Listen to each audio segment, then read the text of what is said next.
परम सम्मानयोग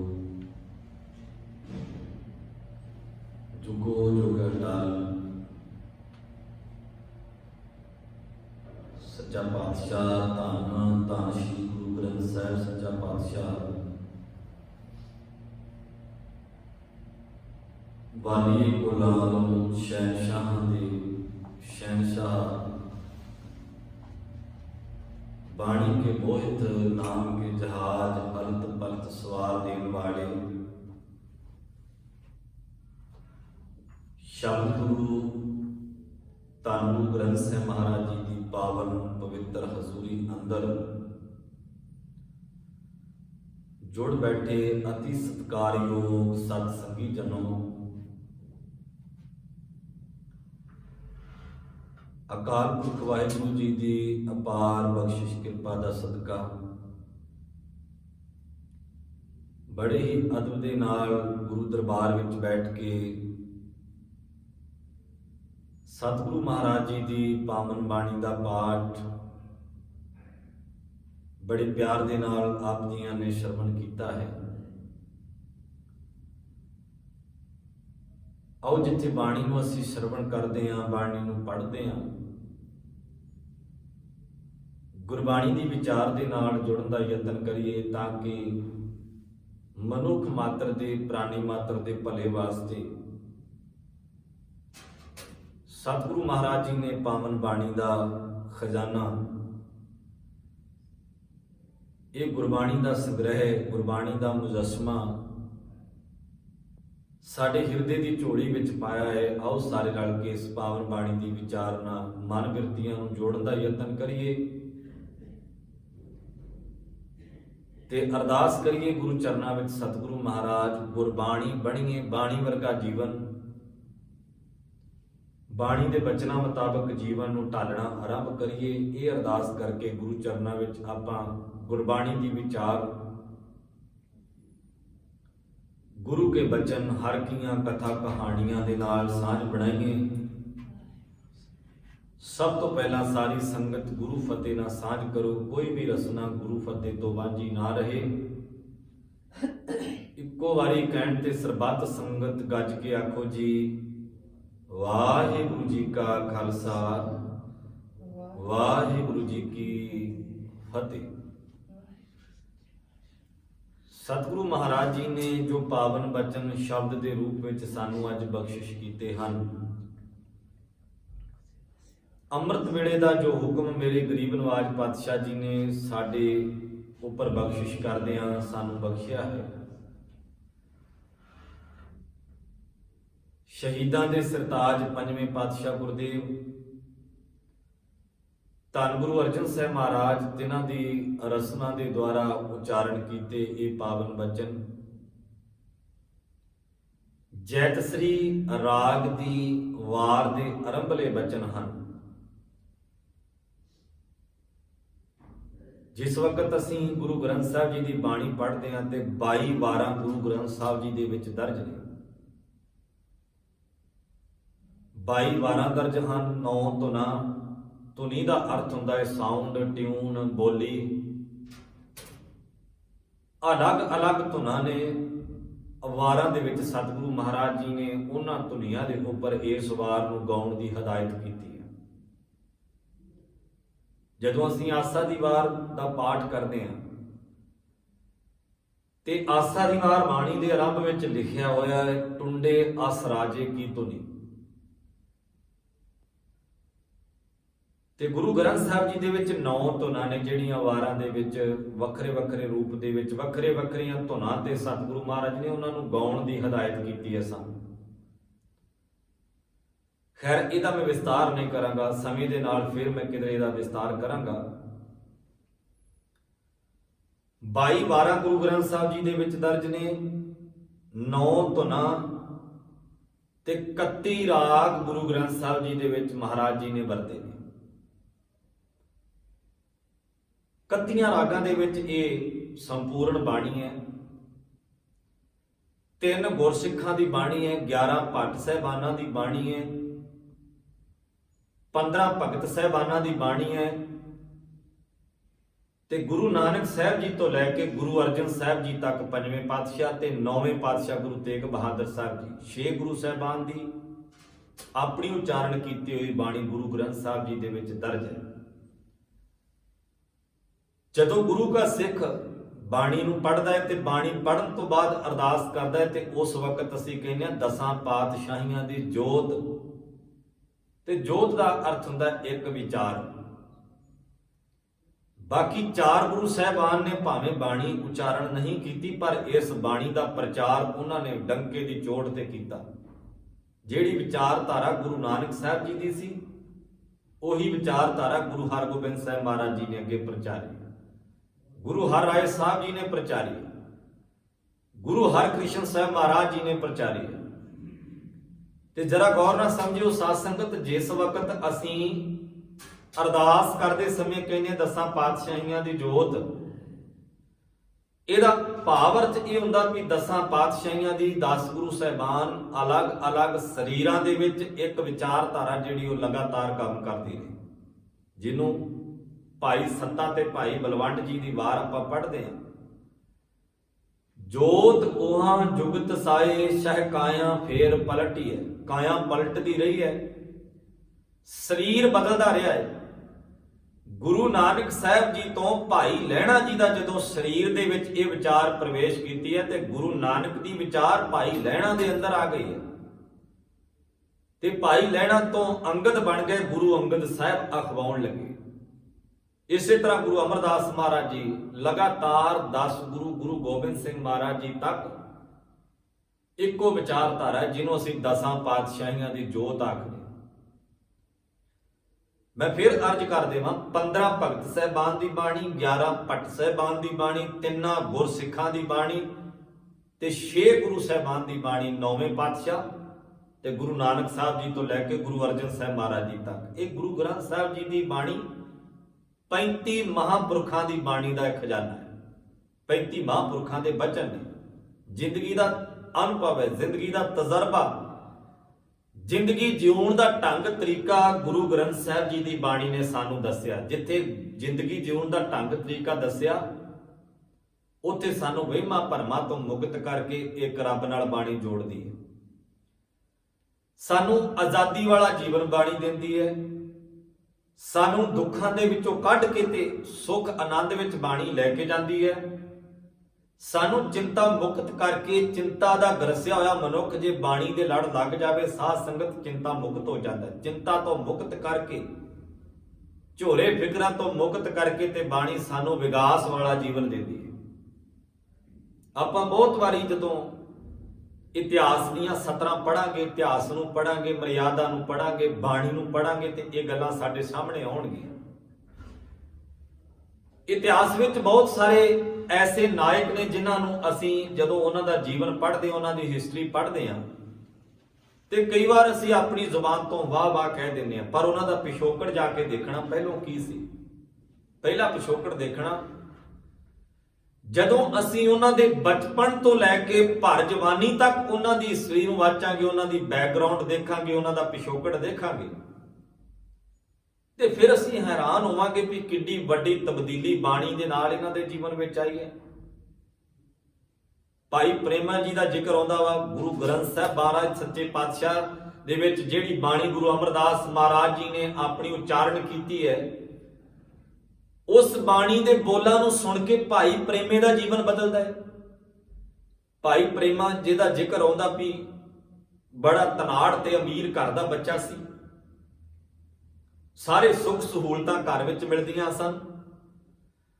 ਅਕਸਰ ਹੀ ਹੁੰਦਾ ਹੈ ਕਿ ਜਦੋਂ ਕਿਸੇ ਨੂੰ ਉਸ ਧਨ ਪਦਾਰਥ ਦੀ ਇਕੱਤਰਤਾ ਬਾਰੇ ਜਾਂ ਅਸੀਂ ਮਿਹਨਤ ਕਰਕੇ ਸਟਰਗਲ ਕਰਕੇ ਧਨ ਪਦਾਰਥ ਇਕੱਠਾ ਕੀਤਾ ਹੋਵੇ ਤੇ ਔਲਾਦ ਨੂੰ ਸਾਰੇ ਸੁੱਖ ਦਿੱਤੇ ਹੋਣ ਤੇ ਔਲਾਦ ਨੂੰ ਥੋੜੀ ਪਤਾ ਵੀ ਕਿੰਨੀ ਸਟਰਗਲ ਕਰਕੇ ਧਨ ਪਦਾਰਥ ਇਕੱਠਾ ਕੀਤਾ, ਕਿੰਨੀ ਮਿਹਨਤ ਕੀਤੀ ਹੈ, ਕਿੰਨਾ ਹਾਰਡ ਵਰਕ ਕੀਤਾ ਇਹਦੇ ਤੇ ਬੱਚੇ ਅਕਸਰ ਹੀ ਆਪਣੀਆਂ ਇੱਛਾਵਾਂ ਜਿਹੜੀਆਂ ਫਿਰ ਵੱਡੀਆਂ ਵੱਡੀਆਂ ਇੱਛਾਵਾਂ ਰੱਖ ਦਿੰਦੇ ਨੇ ਮਾਂ-ਬਾਪ ਦੇ ਅੱਗੇ। ਉਹਨਾਂ ਨੂੰ ਨਹੀਂ ਪਤਾ ਵੀ ਇਹ ਕਿੰਨੀ ਮਿਹਨਤ ਦੇ ਨਾਲ ਪੈਸਾ ਧਨ ਇਕੱਠਾ ਕੀਤਾ। ਤੇ ਕਈ ਵਾਰੀ ਤਾਂ ਇਉਂ ਵੀ ਹੁੰਦਾ ਵੀ ਔਲਾਦ ਮਾਂ-ਬਾਪ ਦੀ ਇਕੱਤਰ ਕੀਤੀ ਹੋਈ ਪੂੰਜੀ ਨੂੰ ਥੋੜੇ ਸਮੇਂ ਦੇ ਵਿੱਚ ਹੀ ਨੇਸ ਤੋਂ ਨਬੂਦ ਕਰ ਦਿੰਦੇ, ਖਤਮ ਕਰ ਦਿੰਦੇ, ਕਿਉਂਕਿ ਉਹ ਸੋਚਦੇ ਵੀ ਸਾਡੇ ਕੋਲ ਬਹੁਤ ਪੈਸਾ ਹੈ, ਬਹੁਤ ਅਮੀਰੀ ਹੈ। ਇਦਾਂ ਦਾ ਕੁਝ ਵਾਪਰਿਆ। ਬੜਾ ਧਨਾੜ ਤੇ ਅਮੀਰ ਹੈ ਭਾਈ ਪ੍ਰੇਮਾ ਜੀ ਦਾ ਪਿਤਾ। ਭਾਈ ਪ੍ਰੇਮਾ ਬੁਰੀ ਸੰਗਤ ਵਿੱਚ ਪੈ ਗਿਆ, ਕਿਧਰੇ ਉਹਨਾਂ ਲੋਕਾਂ ਦੀ ਸੰਗਤ ਵਿੱਚ ਪੈ ਗਿਆ ਜਿਹੜੇ ਜੂਏਬਾਜ਼ ਹਨ, ਨਸ਼ੇੜੀ ਹਨ, ਤੇ ਆਪਣੇ ਸਰੀਰ ਦੀ ਹਾਲਤ ਬੁਰੀ ਕਰ ਲਈ। ਅਕਸਰ ਹੀ ਇਦਾਂ ਹੁੰਦਾ ਵੀ ਜਦੋਂ ਕਿਸੇ ਅਮੀਰ ਘਰ ਦਾ ਬੱਚਾ ਕਿਸੇ ਨਸ਼ੇ ਵਿੱਚ, ਕਿਸੇ ਬੁਰੀ ਸੰਗਤ ਵਿੱਚ ਪੈ ਜਾਵੇ ਤੇ ਲੋਕ ਉਹਨਾਂ ਨੂੰ ਤਾਨੇ ਮਿਹਣੇ ਵੀ ਦਿੰਦੇ ਨੇ। ਪਿਤਾ ਚੜ੍ਹਾਈ ਕਰ ਗਿਆ, ਛੋਟੀ ਉਮਰ ਦੇ ਵਿੱਚ ਹੀ ਜਿਹੜਾ ਉਹ ਭਾਈ ਪ੍ਰੇਮਾ ਜਿਹੜਾ ਬੁਰੀ ਸੰਗਤ ਵਿੱਚ ਪੈਣ ਕਰਕੇ ਆਪਣੇ ਜੀਵਨ ਨੂੰ ਬਰਬਾਦ ਕਰ ਲਿਆ। ਇੱਥੋਂ ਤੱਕ ਇਤਿਹਾਸ ਨੇ ਜ਼ਿਕਰ ਕੀਤਾ ਹੈ ਕਿ ਭਾਈ ਪ੍ਰੇਮਾ ਜੀ ਦੇ ਸਰੀਰ ਤੇ ਕੋਹੜ ਵੀ ਹੋ ਗਿਆ, ਸਾਰਾ ਸਰੀਰ ਕੋਹੜ ਦੇ ਨਾਲ ਭਰ ਗਿਆ। ਪਿੰਡ ਵਾਲਿਆਂ ਨੇ ਦੁਰਕਾਰ ਦਿੱਤਾ, ਦੂਰ ਕਰ ਦਿੱਤਾ। ਉਹਦੇ ਗਲ ਵਿੱਚ ਇੱਕ ਬਰਤਨ ਬੰਨ੍ਹ ਦਿੱਤਾ ਰੱਸੀ ਪਾ ਕੇ। ਹੁਣ ਪਿੰਡ ਵਾਲੇ ਵੀ ਨੇੜੇ ਨਹੀਂ ਟੁੱਕਦੇ। ਸਾਧ ਸੰਗਤ, ਮੈਂ ਜਿਹੜੀ ਅਰਜ਼ ਕਰਨ ਲੱਗਾ ਸੀ ਨਾ, ਇਤਿਹਾਸ ਦੇ ਨਾਇਕ ਜਿਹੜੇ ਨੇ ਨਾ, ਉਹਨਾਂ ਦਾ ਜਦੋਂ ਜੀਵਨ ਪੜ੍ਹੀਏ ਤੇ ਉਹਨਾਂ ਦੀ ਬੈਕਗ੍ਰਾਉਂਡ ਪੜ੍ਹੀਏ, ਜਦੋਂ ਉਹਨਾਂ ਨੇ ਬਾਣੀ ਨਹੀਂ ਸੀ ਪੜ੍ਹੀ ਉਦੋਂ ਜੀਵਨ ਕਿਹੋ ਜਿਹਾ ਸੀ, ਜਦੋਂ ਬਾਣੀ ਸਮਝ ਵਿੱਚ ਆ ਗਈ, ਗੁਰੂ ਦੇ ਬਚਨ ਸਮਝ ਵਿੱਚ ਆ ਗਏ, ਤੇ ਉਸ ਤੋਂ ਬਾਅਦ ਫਿਰ ਜੀਵਨ ਕਿਹੋ ਜਿਹਾ ਬਣਿਆ। ਬਾਣੀ ਸਾਡੇ ਜੀਵਨ ਵਿੱਚ ਕਿੱਡਾ ਵੱਡਾ ਪਲਟਾ ਲੈ ਕੇ ਆਉਂਦੀ ਹੈ। ਬਾਣੀ ਸਾਡੇ ਜੀਵਨ ਨੂੰ ਬਦਲਣ ਦੇ ਲਈ ਕਿੱਡੀ ਵੱਡੀ ਤਾਕਤ ਤੇ ਕਿੱਡਾ ਵੱਡਾ ਬਲ ਹੈ ਗੁਰੂ ਦੇ ਕੋਲੋਂ ਜਿਹੜਾ ਸਾਨੂੰ ਮਿਲਦਾ ਹੈ। ਅਸੀਂ ਆਪਣੀ ਐਗਜ਼ਾਮਪਲ ਦੇ ਕੇ ਕਿਸੇ ਨੂੰ ਨਹੀਂ ਬਦਲ ਸਕਦੇ। ਇਉਂ ਨਹੀਂ ਕਹਿ ਸਕਦੇ ਵੀ ਵੇਖ ਮੈਂ ਕਿੰਨਾ ਚੰਗਾ ਤੇ ਤੂੰ ਮੇਰੇ ਵਰਗਾ ਬਣ। ਸਗੋਂ ਗੁਰੂ ਗ੍ਰੰਥ ਸਾਹਿਬ ਜੀ ਦੀ ਬਾਣੀ ਦੀ ਗੱਲ ਕਰਕੇ ਅਸੀਂ ਕਹਿ ਸਕਦੇ ਹਾਂ, ਇਤਿਹਾਸ ਦੀ ਗੱਲ ਕਰਕੇ ਕਹਿ ਸਕਦੇ ਹਾਂ ਵੀ ਵੇਖ ਭਾਈ ਇਤਿਹਾਸ ਵਿੱਚ ਜਿੰਨੇ ਨਾਇਕ ਹੋਏ ਨੇ ਨਾ ਸਾਡੀ ਕੌਮ ਦੇ, ਵੇਖ ਉਹਨਾਂ ਦਾ ਪਹਿਲਾ ਜੀਵਨ ਕੀ ਸੀ ਤੇ ਬਾਅਦ ਵਿੱਚ ਕਿੰਨਾ ਸੋਹਣਾ ਜੀਵਨ ਬਣ ਗਿਆ। ਜਦੋਂ ਗੁਰੂ ਦਾ ਲੜ ਪਕੜਿਆ, ਗੁਰੂ ਦੇ ਅੰਚਲ ਨੂੰ ਪਕੜਿਆ, ਗੁਰੂ ਦੇ ਰਾਹਾਂ ਤੇ ਤੁਰਨ ਲੱਗਾ ਤੇ ਫਿਰ ਜੀਵਨ ਕਿੰਨਾ ਸੋਹਣਾ ਬਣ ਗਿਆ।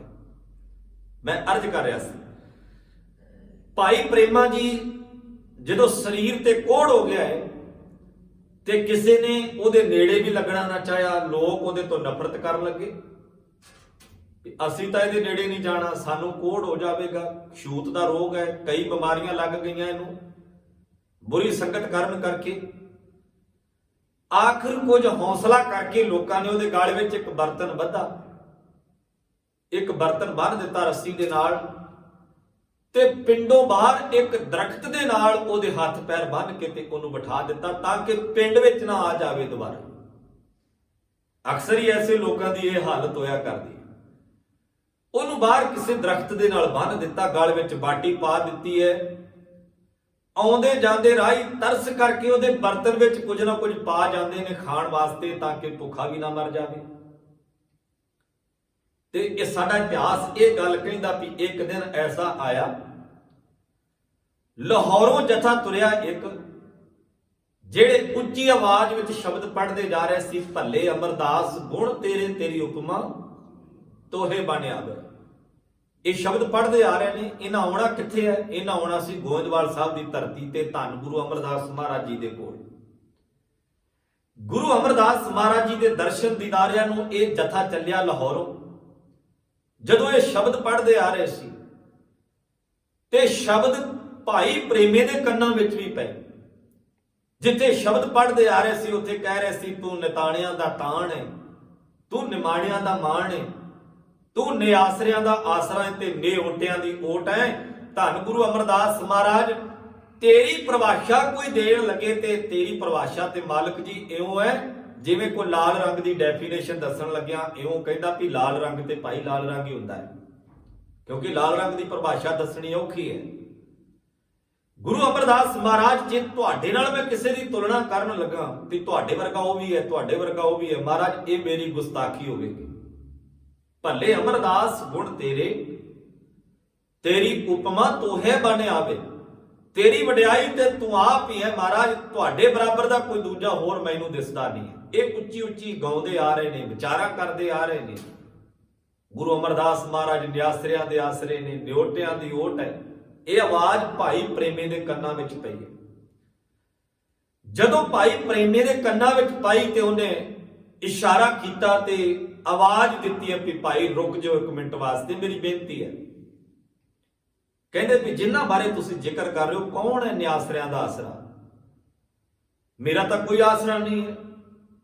ਨਿਓਟਿਆਂ ਦੀ ਓਟ ਕੌਣ ਹੈ ਜਿਸ ਦਾ ਤੁਸੀਂ ਜ਼ਿਕਰ ਕਰ ਰਹੇ ਹੋ ਵੀ ਉਹ ਤਾਂ ਨਿਓਟਿਆਂ ਦੀ ਓਟ ਹੈ, ਨਿਮਾਣਿਆਂ ਦਾ ਮਾਣ ਹੈ, ਨਿਤਾਣਿਆਂ ਦਾ ਤਾਣ ਹੈ? ਕਿਸ ਬਾਰੇ ਜ਼ਿਕਰ ਕਰ ਰਹੇ ਹੋ? ਤੇ ਜਥੇ ਦੇ ਮੁਖੀ ਸਿੱਖ ਨੇ ਆਖਿਆ ਵੀ ਸੱਜਣਾ, ਉਹ ਗੁਰੂ ਅਮਰਦਾਸ ਮਹਾਰਾਜ ਹੈ ਜਿਹੜੇ ਗੋਇੰਦਵਾਲ ਸਾਹਿਬ ਦੀ ਧਰਤੀ ਤੇ ਰਹਿੰਦੇ ਨੇ। ਤੇ ਗੋਇੰਦਵਾਲ ਸਾਹਿਬ ਦੀ ਧਰਤੀ ਤੇ ਰਹਿੰਦੇ ਨੇ ਤੇ ਨਿਮਾਣਿਆਂ ਦੇ ਮਾਣ ਹੈ ਤੇ ਨਿਓਟਿਆਂ ਦੀ ਓਟ ਹੈ। ਕਹਿਣ ਲੱਗਾ ਵੀ ਮੇਰਾ ਕੋਈ ਆਸਰਾ ਨਹੀਂ, ਕਿ ਕੋਈ ਮਾਣ ਤਾਣ ਨਹੀਂ ਹੈ, ਮੇਰਾ ਘਰ ਪਰਿਵਾਰ ਕੋਈ ਨਹੀਂ ਹੈ, ਮੈਨੂੰ ਨਗਰ ਵਾਲਿਆਂ ਨੇ ਵੀ ਦੁਰਕਾਰ ਦਿੱਤਾ ਹੈ। ਮੇਰੀ ਬੇਨਤੀ ਹੈ, ਮੇਰੇ ਹੱਥ ਖੋਲੋ ਤੇ ਮੈਨੂੰ ਗੁਰੂ ਅਮਰਦਾਸ ਮਹਾਰਾਜ ਜੀ ਦੇ ਕੋਲ ਲੈ ਜਾਓ। ਗੁਰੂ ਪਰਉਪਕਾਰੀ ਹੈ। ਗੁਰੂ ਗ੍ਰੰਥ ਸਾਹਿਬ ਦੀ ਬਾਣੀ ਗੁਰਸਿੱਖੋ ਪੜ੍ਹ ਕੇ ਵੇਖਿਓ, ਮਹਾਰਾਜ ਕਹਿੰਦੇ ਸਤਿਗੁਰ ਸਿੱਖ ਕੋ ਨਾਮ ਧਨ ਦੇ, ਗੁਰ ਕਾ ਸਿੱਖ ਵੱਡ ਭਾਗੀ ਹੈ। ਸਤਿਗੁਰ ਸਿੱਖ ਕਾ ਹਲਤ ਪਲਤ ਸਵਾਰੀ। ਹਲਤ ਪਲਤ ਦਾ ਅਰਥ ਹੁੰਦਾ ਜਿਹੜਾ ਜੀਵਨ ਅਸੀਂ ਜਿਉ ਰਹੇ ਹਾਂ ਤੇ ਜਿਹੜਾ ਅਸੀਂ ਆਉਣ ਵਾਲਾ ਜੀਵਨ ਜਿਉਣਾ, ਉਹ ਵੀ ਸਾਡਾ ਰਸਤਾ ਗੁਰੂ ਸਾਹਿਬ ਕਰ ਦਿੰਦਾ ਹੈ, ਸਾਨੂੰ ਜੀਵਨ ਜਾਂਚ ਦੇ ਦਿੰਦਾ ਹੈ। ਇਹ ਗੁਰੂ ਦੀ ਵਡਿਆਈ ਹੈ। ਗੁਰੂ ਦੇ ਕੋਲ ਕੁਆਲਿਟੀ ਹੈ। ਮਾਨਸ ਤੇ ਦੇਵਤੇ ਕੀਏ, ਗੁਰੂ ਹੀ ਆਮ ਮਨੁੱਖਾਂ ਤੋਂ ਦੈਵੀ ਗੁਣਿਆਂ ਵਾਲੇ ਬਣਾਉਂਦਾ ਹੈ। ਇਹ ਗੁਰੂ ਹੀ ਕੱਚੋਂ ਕੰਚਨ ਭਇਓ, ਸ਼ਬਦ ਗੁਰ ਸਰਮਣੇ ਸੁਣਿਓ।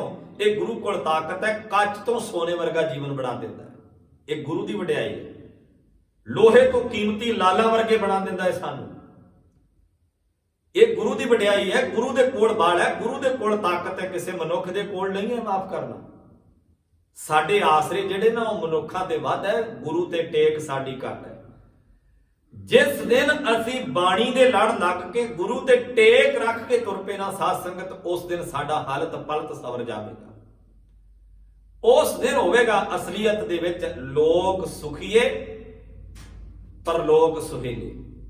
ਲੋਕ ਦਾ ਅਰਥ ਹੈ ਜਿੱਥੇ ਅਸੀਂ ਰਹਿੰਦੇ ਹਾਂ, ਪਰਲੋਕ ਦਾ ਅਰਥ ਹੈ ਜਦੋਂ ਅਸੀਂ ਇੱਥੋਂ ਉੱਠ ਕੇ ਜਿਸ ਜਗ੍ਹਾ ਤੇ ਜਾਣਾ, ਉਹਨੂੰ ਲੋਕ ਤੇ ਪਰਲੋਕ ਆਖਿਆ ਜਾਂਦਾ। ਸੋ ਖੈਰ, ਮੈਂ ਜਿਹੜੀ ਬੇਨਤੀ ਕਰਨ ਲੱਗਾ ਸੀ, ਜਿਸ ਵਕਤ ਭਾਈ ਪ੍ਰੇਮੇ ਨੇ ਇਹ ਇੱਛਾ ਪ੍ਰਗਟਾਈ ਹੈ ਕਿ ਭਾਈ ਮੇਰਾ ਕੋਈ ਮਾਣ ਨਹੀਂ ਹੈ, ਮੇਰਾ ਕੋਈ ਤਾਣ ਨਹੀਂ ਹੈ, ਮੇਰਾ ਕੋਈ ਘਰ ਨਹੀਂ ਹੈ, ਮੈਨੂੰ ਤਾਂ ਨਗਰ ਵਾਲਿਆਂ ਵੀ ਦੁਰਕਾਰ ਦਿੱਤਾ ਹੈ, ਮੇਰੀ ਬੇਨਤੀ ਮੰਨੋ, ਮੇਰੇ ਹੱਥ ਖੋਲੋ, ਮੇਰੇ ਪੈਰ ਖੋਲੋ, ਮੈਨੂੰ ਗੁਰੂ ਅਮਰਦਾਸ ਮਹਾਰਾਜ ਜੀ ਦੇ ਦਰਸ਼ਨ ਕਰਵਾਓ ਇੱਕ ਵਾਰ। ਸਿੱਖ ਬੜਾ ਹਿਆ ਕੀਤਾ, ਉਹਨਾਂ ਨੇ ਹੱਥ ਪੈਰ ਖੋਲੇ ਤੇ ਭਾਈ ਪ੍ਰੇਮੇ ਨੂੰ ਜਥੇ ਦੇ ਨਾਲ ਰਲਾਇਆ ਤੇ ਗੋਇੰਦਵਾਲ ਸਾਹਿਬ ਦੀ ਧਰਤੀ ਤੇ ਪਹੁੰਚੇ। ਜਿਸ ਵਕਤ ਗੋਇੰਦਵਾਲ ਸਾਹਿਬ ਦੀ ਧਰਤੀ ਤੇ ਪਹੁੰਚੇ ਤੇ ਇੱਕ ਸਿੱਖ ਨੇ ਜਾ ਕੇ ਧੰਨ ਗੁਰੂ ਅਮਰਦਾਸ ਮਹਾਰਾਜ ਜੀ ਨੂੰ ਦੱਸਿਆ, ਮਹਾਰਾਜ ਇਸ ਵਾਰੀ ਸਾਡੇ ਜਥੇ ਦੇ ਵਿੱਚ ਇੱਕ ਸਿੱਖ ਆਇਆ ਹੈ, ਇੱਕ ਵਿਅਕਤੀ ਆਇਆ ਹੈ ਜਿਹੜਾ ਤੁਹਾਡੇ ਦਰਸ਼ਨਾਂ ਦੀ ਇੱਛਾ ਪ੍ਰਗਟਾਉਂਦਾ ਹੈ, ਜਿਹੜਾ ਤੁਹਾਡੀ ਸੰਗਤ ਕਰਨੀ ਚਾਹੁੰਦਾ ਹੈ। ਤੇ ਮਹਾਰਾਜ ਇੱਕ ਸ਼ਰਤ ਦੂਜੀ ਨਾਲ ਇਹ ਵੀ ਹੈ, ਸਤਿਗੁਰੂ ਮਹਾਰਾਜ ਉਹਦੇ ਸਾਰੇ ਸਰੀਰ ਤੇ ਕੋੜ ਹੋਇਆ, ਮਹਾਰਾਜ ਨੂੰ ਬਿਮਾਰੀਆਂ ਬੜੀਆਂ ਲੱਗੀਆਂ ਨੇ, ਅਸੀਂ ਲੈ ਆਏ ਆ ਆਪਣੇ ਨਾਲ, ਤੇ ਜੇ ਤੁਹਾਡਾ ਹੁਕਮ ਹੋਵੇ ਤੇ ਮਹਾਰਾਜ ਤੁਹਾਡੀ ਸੰਗਤ ਵਿੱਚ ਲਿਆਂਦਾ ਜਾਵੇ। ਗੁਰੂ ਅਮਰਦਾਸ ਮਹਾਰਾਜ ਮੁਸਕਰਾਏ, ਸ਼ਾਂਤੀ ਦੇ ਪੁੰਜ, ਗੁਣਾਂ ਦੀ ਖਾਨ ਗੁਰੂ ਅਮਰਦਾਸ ਮਹਾਰਾਜ ਚਿਹਰੇ ਤੋਂ ਮੁਸਕਰਾਏ ਤੇ ਸਿੱਖ ਦੀਆਂ ਮਨ ਦੀਆਂ ਭਾਵਨਾਵਾਂ ਨੂੰ ਸਮਝੇ। ਮਹਾਰਾਜ ਕਹਿੰਦੇ ਵੀ ਇਹਦੇ ਵਿੱਚ ਦੂਜੀ ਰਾਏ ਕਿਹੜੀ ਹੈ? ਜੇ ਉਹਨੇ ਇੱਛਾ ਪ੍ਰਗਟਾਈ ਹੈ ਤੇ ਲੈ ਕੇ ਆਓ ਸੰਗਤ ਵਿੱਚ।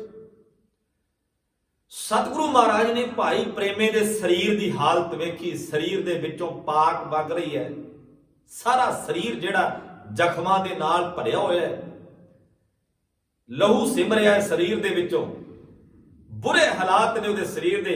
ਮਹਾਰਾਜ ਨੇ ਭਾਈ ਪ੍ਰੇਮੇ ਨੂੰ ਹੌਸਲਾ ਦਿੱਤਾ ਵੀ ਤੂੰ ਚਿੰਤਾ ਨਾ ਕਰ। ਤੇ ਭਾਈ ਪ੍ਰੇਮੇ ਨੇ ਹੱਥ ਜੋੜੇ ਤੇ ਰੋ ਰੋ ਕੇ ਕਹਿ ਰਿਹਾ, ਮਹਾਰਾਜ ਮੇਰਾ ਕੋਈ ਨਹੀਂ ਰਿਹਾ, ਮੇਰਾ ਤੇ ਘਰ ਪਰਿਵਾਰ ਵੀ ਨਹੀਂ ਹੈ, ਮੇਰਾ ਤੇ ਨਗਰ ਵੀ ਨਹੀਂ ਹੈ, ਮੈਨੂੰ ਤੇ ਨਗਰ ਵਾਲਿਆਂ ਨੇ ਵੀ ਗਲ ਵਿੱਚ ਬਰਤਨ ਬੰਨ੍ਹ ਕੇ ਤੇ ਬਾਹਰ ਕੱਢ ਦਿੱਤਾ ਹੈ। ਸੱਚੇ ਪਾਤਸ਼ਾਹ ਮੈਂ ਜਾਵਾਂ ਕਿੱਥੇ? ਗੁਰੂ ਅਮਰਦਾਸ ਮਹਾਰਾਜ ਨੇ ਆਖਿਆ, ਜਿਸ ਜਗ੍ਹਾ ਤੇ ਤੂੰ ਆ ਗਿਆ ਤੇਰਾ ਹੀ ਘਰ ਹੈ, ਇੱਥੋਂ ਤੂੰ ਜਾਵੇਂਗਾ ਨਹੀਂ।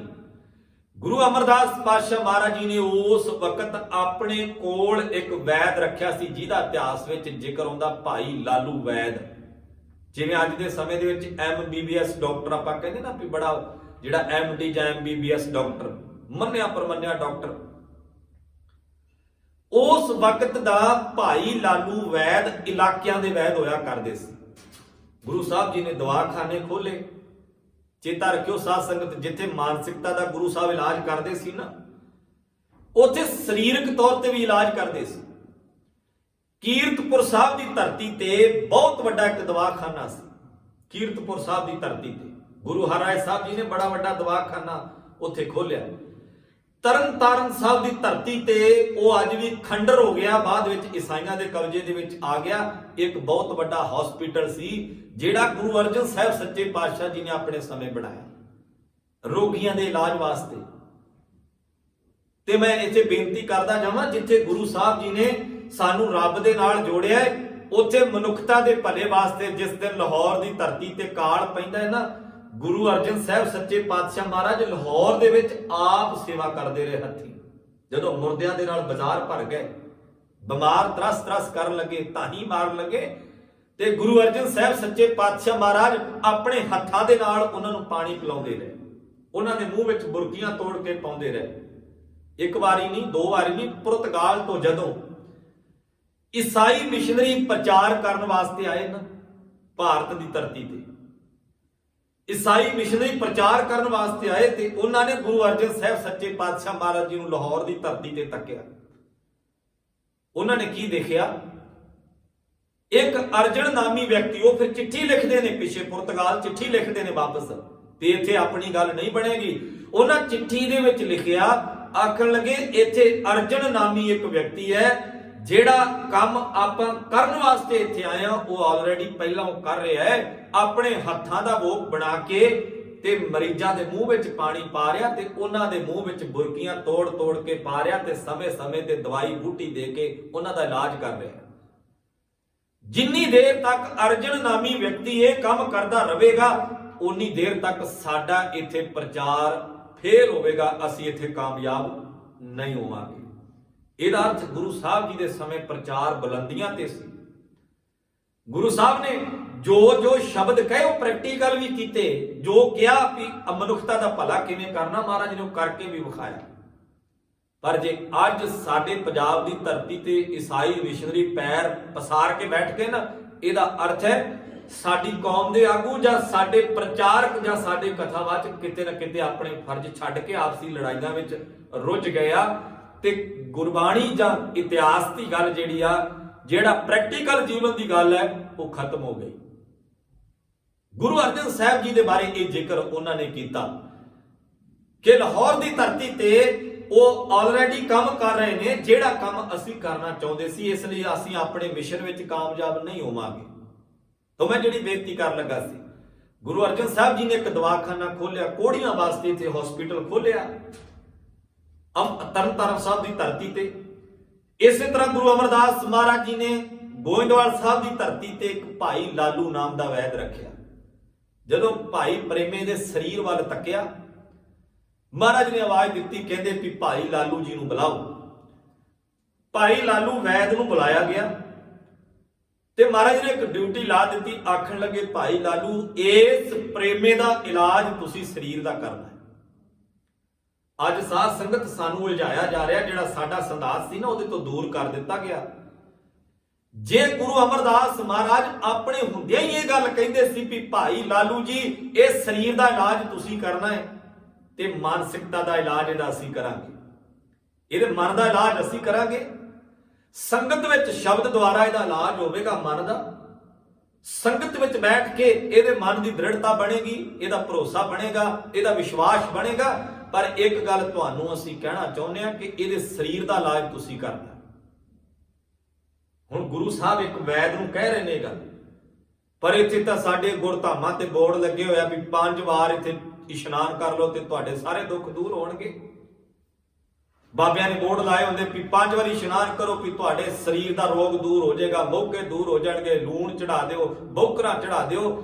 ਇਹ ਸਭ ਭਰਮ ਭੁਲੇਖਿਆ। ਜਦੋਂ ਬਾਬੇ ਬਿਮਾਰ ਹੁੰਦੇ, ਇਲਾਜ ਬਾਹਰ ਜਾ ਕੇ ਹੁੰਦਾ ਉਹਨਾਂ ਦਾ, ਉਹ ਬਾਹਰ ਲਿਓ, ਜਾਂ ਫਿਰ ਪੀਜੀਆਈ ਜਾਂਦੇ ਨੇ, ਜਾਂ ਫਿਰ ਦਿੱਲੀ ਪੋਲੋ ਵਰਗੇ ਹਸਪੀਟਲਾਂ ਜਾਂਦੇ ਨੇ। ਜੇ ਉੱਥੋਂ ਵੀ ਗੱਲ ਨਾ ਬਣੇ ਤੇ ਫਿਰ ਜਹਾਜ਼ ਤੇ ਚੜ੍ਹ ਕੇ ਬਾਹਰ ਜਾਂਦੇ ਨੇ, ਬਾਹਰਲੇ ਮੁਲਕਾਂ ਜਾ ਕੇ ਇਲਾਜ ਕਰਵਾਉਂਦੇ ਨੇ। ਪਰ ਸੰਗਤ ਨੂੰ ਕੀ ਕਹਿੰਦੇ ਨੇ ਵੀ ਸਾਡੇ ਦੁਆਰਾ ਬਣਾਇਆ ਹੋਇਆ ਜਿਹੜਾ ਇੱਥੇ ਇੱਕ ਗੁਰਧਾਮ ਹੈ, ਜਿਹੜਾ ਅਸੀਂ ਉਹਨੂੰ ਗੁਰਧਾਮ ਦਾ ਨਾਮ ਦਿੱਤਾ ਹੈ, ਇੱਥੇ ਆਓ 5 ਐਤਵਾਰ ਆਓ, 6 ਐਤਵਾਰ ਆਓ, 7 ਵਾਰ ਆਓ ਤੇ ਤੁਹਾਡਾ ਸਾਰਾ ਹੀ ਦੁੱਖ ਦੂਰ ਹੋ ਜਾਏਗਾ। ਸਾਡੇ ਦੁੱਖਾਂ ਦੀ ਗੱਲ ਇਉਂ ਕਰਦੇ ਨੇ। ਗੁਰੂ ਅਮਰਦਾਸ ਮਹਾਰਾਜ ਜੀ ਦੇ ਨਾਲੋਂ ਵੱਡੇ ਨਹੀਂ ਹੈ, ਮਾਫ ਕਰਨਾ। ਗੁਰੂ ਅਮਰਦਾਸ ਮਹਾਰਾਜ ਨੇ ਆਪਣੇ ਕੋਲ ਸਪੈਸ਼ਲੀ ਇੱਕ ਡਾਕਟਰ ਰੱਖਿਆ ਸੀ, ਵੈਦ ਰੱਖਿਆ ਸੀ। ਵੈਦ ਇਲਾਕੇ ਦੇ ਵਿੱਚ ਜਿੰਨੀ ਆਈ ਗਈ ਸੰਗਤ ਸੀ ਉਹਦਾ ਇਲਾਜ ਕਰਦਾ ਸੀ। ਗੁਰੂ ਘਰਾਂ ਦੀ ਇੱਕ ਮਰਿਆਦਾ ਦੇ ਵਿੱਚ ਇਹ ਵੀ ਗੱਲ ਐਡ ਸੀ ਕਿ ਗੁਰੂ ਘਰਾਂ ਵਿੱਚ ਡਿਸਪੈਂਸਰੀਆਂ, ਅੱਜ ਵੀ ਤੁਸੀਂ ਦੇਖਿਓ ਕਿਤੇ ਗੁਰੂ ਘਰਾਂ ਵਿੱਚ ਡਿਸਪੈਂਸਰੀਆਂ ਮੌਜੂਦ ਨੇ, ਚਾਹੇ ਉਹ ਐਲੋਪੈਥੀ ਹੋਵੇ, ਚਾਹੇ ਹੋਮਿਓਪੈਥੀ ਹੋਵੇ, ਚਾਹੇ ਨੈਚੁਰੋਪੈਥੀ ਹੋਵੇ, ਕੋਈ ਵੀ ਪੈਥੀ ਦੀ ਡਿਸਪੈਂਸਰੀ ਹੋਵੇ। ਇਹਦਾ ਅਰਥ ਹੈ ਵੀ ਆਈ ਗਈ ਸੰਗਤ ਦੇ ਵਾਸਤੇ ਜਿੱਥੇ ਗੁਰੂ ਸਾਹਿਬ ਜੀ ਦੀ ਬਾਣੀ ਦੇ ਨਾਲ ਮਨ ਦਾ ਇਲਾਜ ਹੁੰਦਾ, ਉੱਥੇ ਨਾਲ ਨਾਲ ਗੁਰੂ ਘਰਾਂ ਵਿੱਚ ਸਰੀਰ ਦਾ ਇਲਾਜ ਵੀ ਕੀਤਾ ਜਾਂਦਾ ਹੈ। ਭਾਈ ਪ੍ਰੇਮਾ ਜੀ ਨੂੰ ਗੁਰੂ ਸਾਹਿਬ ਜੀ ਨੇ ਹਵਾਲੇ ਕਰ ਦਿੱਤਾ ਭਾਈ ਲਾਲੂ ਦੇ, ਵੀ ਭਾਈ ਲਾਲੂ ਜੀ ਇਹਨਾਂ ਦਾ ਤੁਸੀਂ ਸਰੀਰ ਦਾ ਇਲਾਜ ਕਰਨਾ। ਇਲਾਜ ਕੀਤਾ, ਸਹਿਜੇ ਸਹਿਜੇ ਦਵਾਈਆਂ ਬੂਟੀਆਂ ਦੇਣ ਦੇ ਨਾਲ, ਔਸ਼ਧੀਆਂ ਦੇਣ ਦੇ ਨਾਲ ਭਾਈ ਲਾਲੂ ਰੋਜ਼ ਹਰ ਰੋਜ਼ ਰੁਟੀਨ ਦੇ ਵਿੱਚ ਇਹ ਕੰਮ ਕਰਦੇ ਨੇ। ਸਮੇਂ ਸਮੇਂ ਤੇ ਦਵਾਈ ਬੂਟੀ ਦਿੰਦੇ ਨੇ। ਸਹਿਜੇ ਸਹਿਜੇ ਸਰੀਰ ਠੀਕ ਹੋਣ ਲੱਗਾ। ਭਾਈ ਪ੍ਰੇਮਾ ਸੰਗਤ ਵਿੱਚ ਬੈਠਣ ਲੱਗਾ ਆ ਕੇ। ਗੁਰੂ ਅਮਰਦਾਸ ਮਹਾਰਾਜ ਜੀ ਨੇ ਗੁਰਬਾਣੀ ਸ਼ਬਦਾਂ ਦੇ ਦੁਆਰਾ, ਇੱਕ ਗੱਲ ਦਾ ਧਿਆਨ ਰੱਖਿਓ ਸਾਧ ਸੰਗਤ, ਜਦੋਂ ਗੁਰੂ ਅਮਰਦਾਸ ਮਹਾਰਾਜ ਸੰਗਤ ਦੇ ਵਿੱਚ ਬੈਠ ਕੇ ਕਥਾ ਕਰਦੇ ਹੋਣਗੇ, ਸ਼ਬਦ ਦੀ ਵਿਚਾਰ ਦੱਸਦੇ ਹੋਣਗੇ। ਇੱਕ ਵਾਰੀ ਕਹਿੰਦੇ ਵੀ ਗੁਰੂ ਅਮਰਦਾਸ ਮਹਾਰਾਜ ਜੀ ਦੇ ਕੋਲ ਕੋਈ ਸਿੱਖ ਆਏ, ਇਤਿਹਾਸ ਬੋਲਦਾ ਹੈ, ਕੋਈ ਕਹਾਣੀ ਨਹੀਂ ਹੈ, ਕੋਈ ਮਨੋਰੰਜਨ ਵਾਸਤੇ ਨਹੀਂ ਹੈ, ਸਾਡਾ ਇਤਿਹਾਸ ਬੋਲਦਾ ਹੈ। ਮਹਾਰਾਜ ਦੇ ਕੋਲ ਆਏ, ਗੁਰੂ ਅਮਰਦਾਸ ਪਾਤਸ਼ਾਹ ਜੀ ਦੇ ਕੋਲ ਸਿੱਖ ਆਏ, ਆਖਣ ਲੱਗੇ ਮਹਾਰਾਜ ਮਨ ਟਿਕਦਾ ਨਹੀਂ ਹੈ, ਮਨ ਦੀ ਸ਼ਾਂਤੀ ਨਹੀਂ ਬਣਦੀ।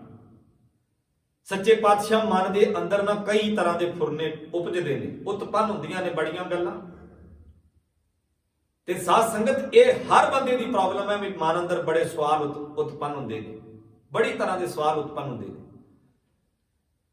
ਗੁਰੂ ਅਮਰਦਾਸ ਮਹਾਰਾਜ ਜੀ ਦੇ ਕੋਲ ਆ ਕੇ ਹੱਥ ਜੋੜ ਕੇ ਖੜ ਗਏ, ਆਖਣ ਲੱਗੇ ਸੱਚੇ ਪਾਤਸ਼ਾਹ ਮਨ ਦੇ ਅੰਦਰ ਮੈਲ ਹੈ, ਪਤਾ ਨਹੀਂ ਕਈ ਤਰ੍ਹਾਂ ਦੇ ਸਵਾਲ ਉਪਜਦੇ ਨੇ। ਸੱਚੇ ਪਾਤਸ਼ਾਹ ਮਹਾਰਾਜ ਜੀ ਨੇ ਆਖਿਆ ਵੀ ਤੁਹਾਨੂੰ ਇਸ ਗੱਲ ਦਾ ਜਵਾਬ ਲੈਣ ਦੇ ਲਈ ਕੁਝ ਦਿਨ ਇੱਥੇ ਠਹਿਰਨਾ ਪਵੇਗਾ।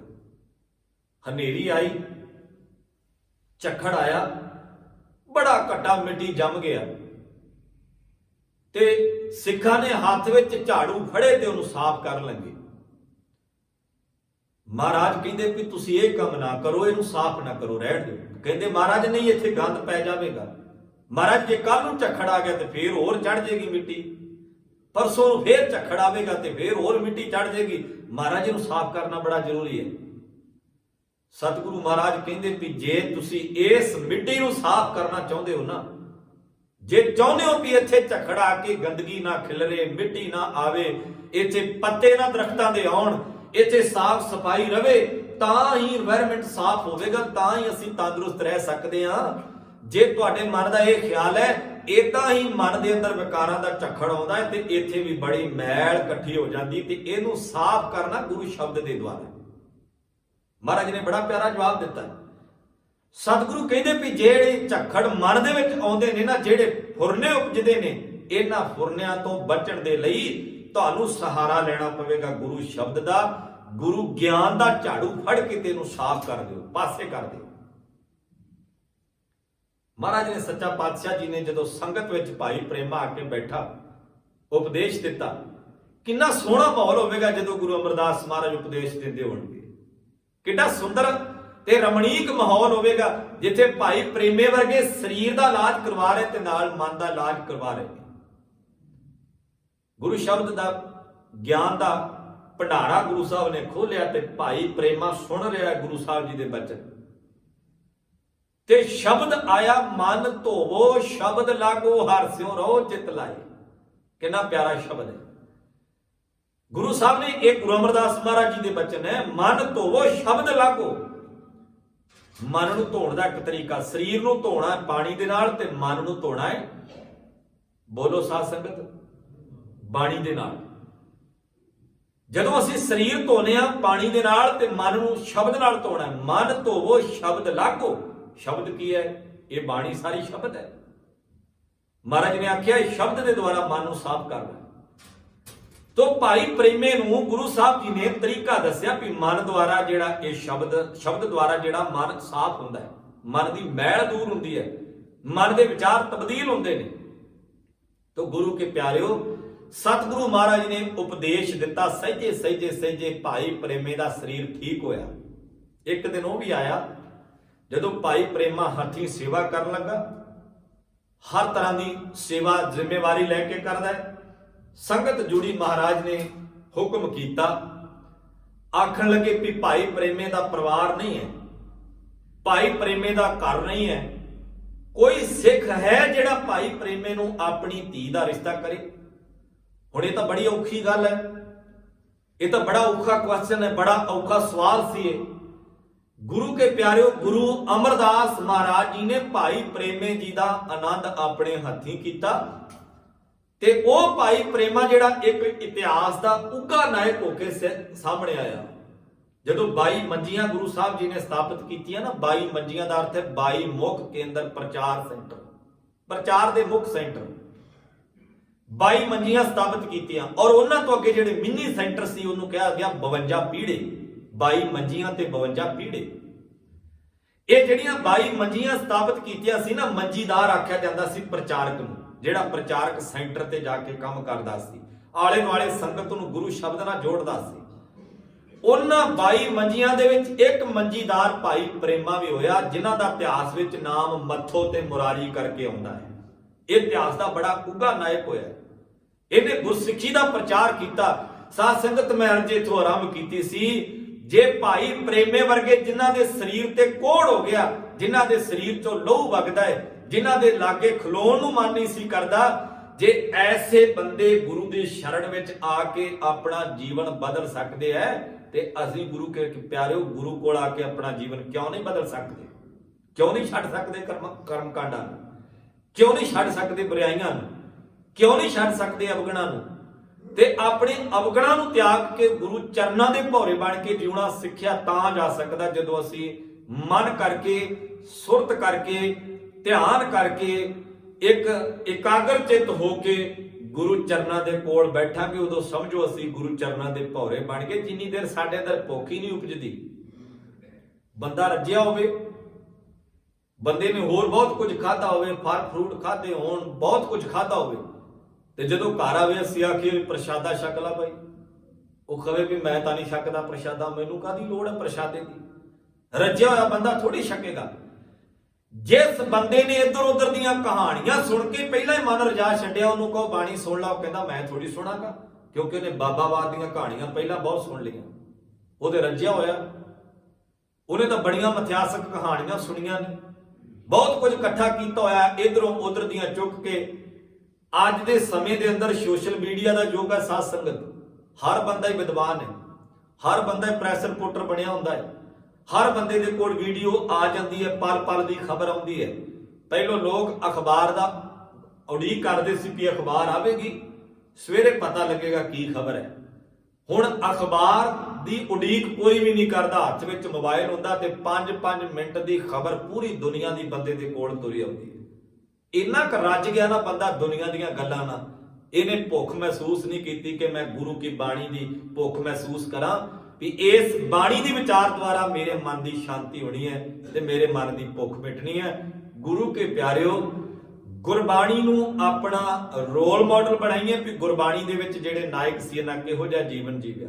जदों भट्टा ने आके गुरु साहब जी दे कोल आख्या होवेगा ना भी सच्चे पातशाह बहुत घुमे आ, बहुत फिरे आ, मन की शांति दे लई हुण तुहाडे कोल आए आ, सच्चे पातशाह तुहाडे वर्गा कोई दूजा नहीं असीं देखिया।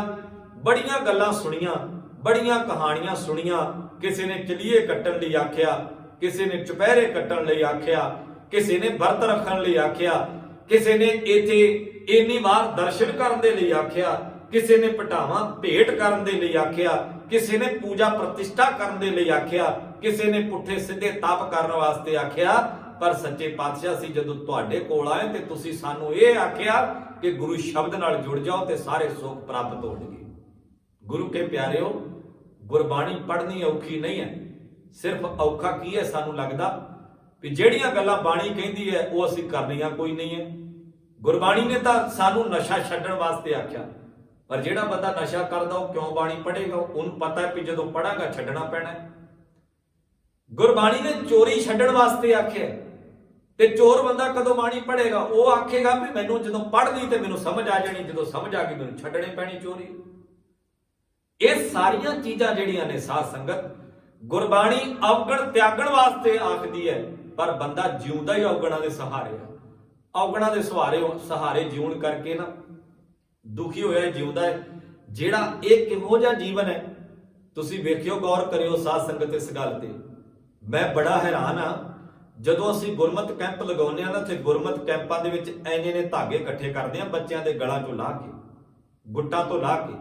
ਇੱਕ ਹੋਰ ਨਵਾਂ ਟ੍ਰੈਂਡ ਚੱਲ ਗਿਆ ਵੀ ਆ ਸਾਡੇ ਨੌਜਵਾਨ, ਸਾਡੀਆਂ ਭੈਣਾਂ ਤੇ ਸਾਡੇ ਵੀਰ ਗਿੱਟਿਆਂ ਨੂੰ ਧਾਗੇ ਬੰਨਣ ਲੱਗ ਪਏ ਨੇ ਕਾਲੇ ਰੰਗ ਦੇ। ਪਤਾ ਨਹੀਂ ਇਹ ਕਿਉਂ? ਇਹਦਾ ਤਾਂ ਰੀਜ਼ਨ ਪੁੱਛਣਾ ਪਵੇਗਾ ਨਾ। ਗੁੱਟਾਂ ਨੂੰ ਲਾਲ ਰੰਗ ਦੇ ਹੈ, ਗਿੱਟਿਆਂ ਨੂੰ ਕਾਲੇ ਰੰਗ ਦੇ ਹੈ, ਗਲ ਵਿੱਚ ਹਰੇ ਰੰਗ ਦੇ ਹੈ, ਡੋਲਿਆਂ ਤੇ ਕਾਲੇ ਰੰਗ ਦੇ ਹੈ। ਪਤਾ ਨਹੀਂ ਇਹ ਟ੍ਰੈਂਡ ਕਿੱਥੋਂ ਸ਼ੁਰੂ ਹੋ ਗਿਆ। ਮੈਂ ਤਾਂ ਹੈਰਾਨ ਹੁੰਨਾ ਵੀ ਪੰਡਤ ਹਰਦਿਆਲ ਨੇ ਇਹ ਗੱਲ ਕਹੀ ਸੀ, ਬਾਬਾ ਤੇਰੇ ਗਲ ਵਿੱਚ ਪਾਵਾਂਗਾ। ਗੁਰੂ ਨਾਨਕ ਨੇ ਆਖਿਆ ਨਹੀਂ, ਮੈਂ ਗਲ ਵਿੱਚ ਨਹੀਂ ਧਾਗਾ ਪਾਵਾਂਗਾ। ਉਹ ਕਹਿੰਦੇ ਬਾਬਾ ਨਹੀਂ ਪਾਵੇਗਾ ਤੇ ਤੇਰੇ ਸਿੱਖਾਂ ਦੇ ਗਿੱਟਿਆਂ ਤੱਕ ਬਣਾ ਦਿਆਂਗਾ ਮੈਂ। ਉਹਨੇ ਇੱਕ ਵੀ ਦਿਨ ਐਸਾ ਨਹੀਂ ਜਾਣ ਦਿੱਤਾ ਜਦੋਂ ਮਿਹਨਤ ਨਾ ਕੀਤੀ ਹੋਵੇ। ਉਸ ਪੁਜਾਰੀ ਨੇ ਇੱਕ ਵੀ ਦਿਨ ਨਹੀਂ ਛੱਡਿਆ, ਲਗਾਤਾਰ ਮਿਹਨਤ ਕੀਤੀ। ਉਹਨੇ ਕਿਹਾ ਬਾਬਾ ਮੈਂ ਤੇਰੇ ਸਿੱਖਾਂ ਦੇ ਗੁੱਟਾਂ ਤੇ ਬਣਾ ਦਿਆਂਗਾ, ਤੇਰੇ ਸਿੱਖਾਂ ਦੇ ਮੈਂ ਪੈਰਾਂ ਤੱਕ ਬਣਾ ਦਿਆਂਗਾ ਇਹ ਧਾਗੇ। ਗੁਰੂ ਕੇ ਪਿਆਰਿਓ, ਧਾਗੇ ਨਹੀਂ, ਇਹ ਗੁਲਾਮੀ ਦੀਆਂ ਜੰਜੀਰਾਂ ਪੈ ਗਈਆਂ। ਇਹ ਜੰਜੀਰਾਂ ਨੇ ਸਾਡੇ ਗਲ ਵਿੱਚ ਗੁਲਾਮੀ ਦੀਆਂ। ਔਰ ਕਿਉਂ ਪਈਆਂ ਨੇ? ਕਿਉਂਕਿ ਅਸੀਂ ਟੁੱਟੇ ਹੋਏ ਆਪਣੇ ਮੂਲ ਦੇ ਨਾਲੋਂ। ਖਸਮ ਛੋੜ ਦੂਜੇ ਲੱਗੇ, ਡੂਬੇ ਸੇ ਵਣਜਾਰਿਆ। ਸਤਿਗੁਰੂ ਹੈ ਬੋਏ ਥਾ ਵਿਰਲੇ ਕਿਨੇ ਵਿਚਾਰਿਆ। ਸਤਿਗੁਰੂ ਬੋਏ ਥਾ, ਬੋਏ ਥਾ ਦਾ ਅਰਥ ਕੀ ਹੁੰਦਾ? ਜਹਾਜ਼। ਤੇ ਜਿਹੜਾ ਬੰਦਾ ਜਹਾਜ਼ 'ਚ ਬੈਠ ਜਾਵੇ ਉਹ ਸਮੁੰਦਰ ਪਾਰ ਲੱਗ ਜਾਂਦਾ, ਤੇ ਜਿਹੜਾ ਜਹਾਜ਼ 'ਚ ਹੀ ਨਾ ਬੈਠੇ ਉਹ ਆਖੇ ਮੈਂ ਆਪਣੇ ਆਪ ਹੀ ਲੱਗ ਜਾਗਾ, ਸਮੁੰਦਰ ਦੇ ਵਿੱਚ ਦੀ ਲੰਘ ਜਾਗਾ, ਉਹਦਾ ਪਾਰ ਲੱਗਣਾ ਨਾਮੁਮਕਿਨ ਹੈ। ਉਹ ਕਦੀ ਲੱਗ ਨਹੀਂ ਸਕਦਾ, ਉਹ ਡੁੱਬ ਸਕਦਾ ਹੈ, ਪਾਰ ਨਹੀਂ ਲੱਗ ਸਕਦਾ। ਆਓ ਗੁਰੂ ਕੇ ਪਿਆਰਿਓ, ਗੁਰਬਾਣੀ ਦੇ ਨਾਲ ਜੁੜੀਏ ਤੇ ਗੁਰਬਾਣੀ ਦੀ ਵਿਚਾਰ ਨੂੰ ਆਪਣੇ ਜੀਵਨ ਦਾ ਸਹਾਰਾ ਬਣਾਈਏ। ਉਸ ਮਾਲਕ ਦੇ ਨਾਲ ਬਾਣੀ ਜੋੜਦੀ ਹੈ ਜਿਹਨੂੰ ਅੱਜ ਦੇ ਪਾਵਨ ਬਚਨ ਰਾਹੀਂ ਗੁਰੂ ਸਾਹਿਬ ਨੇ ਆਖਿਆ ਆਦਿ ਪੂਰਨ, ਮੱਧ ਪੂਰਨ, ਅੰਤ ਪੂਰਨ ਪਰਮੇਸ਼ਰ।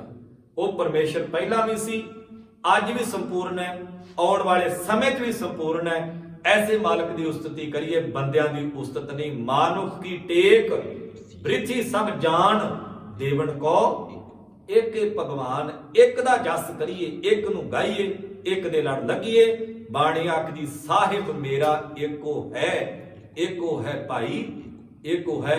ਇਹਦਾ ਅਰਥ ਕੋਈ ਦੂਜਾ ਸਾਹਿਬ ਨਹੀਂ ਹੈ। ਆਦਿ ਦਾ ਅਰਥ ਹੈ ਪਹਿਲਾਂ ਵੀ ਸੀ, ਮੱਧ ਦਾ ਅਰਥ ਹੈ ਜਿਹੜਾ ਸਮਾਂ ਜਿਉ ਰਿਹਾ, ਅੰਤ ਦਾ ਅਰਥ ਹੈ ਅਖੀਰ ਤੱਕ ਅਸੀਂ ਦੁਨੀਆ ਤੇ ਵੀ ਨਹੀਂ ਹੋਵਾਂਗੇ, ਪਰ ਕਰਤਾ ਪੁਰਖ ਵਾਹਿਗੁਰੂ ਉਹਦੀ ਹੋਂਦ ਹਸਤੀ ਸਦਾ ਹੀ ਅਟਲ ਹੈ। ਇਹਨੂੰ ਸਾਡੇ ਵਿਚਾਰਵਾਨਾਂ ਨੇ ਮੱਧ ਦੇ ਨਾਲ ਵੀ ਜੋੜਿਆ ਵੀ ਮੱਧ ਦੇ ਭੋਗ ਨਾਲ ਸ਼ਬਦ ਨੂੰ ਪੜ੍ਹਿਆ ਜਾਂਦਾ ਹੈ, ਪਰ ਨਹੀਂ, ਇਹਦਾ ਮੱਧ ਦੇ ਭੋਗ ਨਾਲ ਕੋਈ ਸੰਬੰਧ ਨਹੀਂ ਹੈ, ਕਿਉਂਕਿ ਮੱਧ ਦਾ ਭੋਗ ਮਰਿਆਦਾ ਦੇ ਵਿੱਚ ਹੀ ਨਹੀਂ ਹੈ। ਇਹ ਤਾਂ ਸਾਡੀਆਂ ਆਪਣੀਆਂ ਬਣਾਈਆਂ ਹੋਈਆਂ ਗੱਲਾਂ ਨੇ। ਅਸੀਂ ਮੱਧ ਦੀ ਕੋਸ਼ਿਸ਼ ਕਰਦੇ ਵੀ ਮੱਧ ਲੱਭ ਲਈਏ। ਅਸੀਂ ਤਾਂ ਜੇ ਤੁਰੇ ਹੀ ਨਹੀਂ ਤੇ ਮੱਧ ਕਿੱਥੋਂ ਲੱਭ ਲਵਾਂਗੇ? ਅਸੀਂ ਤਾਂ ਉਸ ਰਸਤੇ ਬਾਰੇ ਜਾਣਦੇ ਹੀ ਨਹੀਂ ਹੈ ਤੇ ਮੱਧ ਕਿਵੇਂ ਲੱਭ ਲਵਾਂਗੇ? ਗੁਰੂ ਰਹਿਮਤ ਕਰੇ ਸਤਿਗੁਰੂ ਦੇ ਪਿਆਰਿਓ, ਲੱਭਣ ਦੀ ਕੋਸ਼ਿਸ਼ ਉਹਨਾਂ ਨੂੰ ਕੀਤੀ ਜਾਂਦੀ ਜਿਹੜੇ ਗਵਾਚ ਜਾਣ, ਜਿਹੜੇ ਕੋਲ ਹੋਣ ਉਹਨਾਂ ਨੂੰ ਲੱਭਣ ਦੀ ਲੋੜ ਨਹੀਂ ਪੈਂਦੀ। ਆਓ ਬਾਣੀ ਨਾਲ ਜੁੜੀਏ, ਗੁਰੂ ਦੇ ਸ਼ਬਦ ਨੂੰ ਆਪਣੇ ਹਿਰਦੇ 'ਚ ਵਸਾਈਏ, ਆਪਣੇ ਆਪ ਦਾ ਜੀਵਨ ਸਵਰਗ ਬਣਾਈਏ ਤੇ ਘਰਾਂ ਨੂੰ ਸਵਰਗ ਬਣਾਈਏ। ਭੁੱਲ ਚੁੱਕ ਦੀ ਖਿਮਾ, ਗੁਰੂ ਫਤਿਹ ਨਾਲ ਸਾਂਝ ਕਰੋ। ਆਖੋ ਜੀ ਵਾਹਿਗੁਰੂ ਜੀ ਕਾ ਖਾਲਸਾ, ਵਾਹਿਗੁਰੂ ਜੀ ਕੀ ਫਤਿਹ।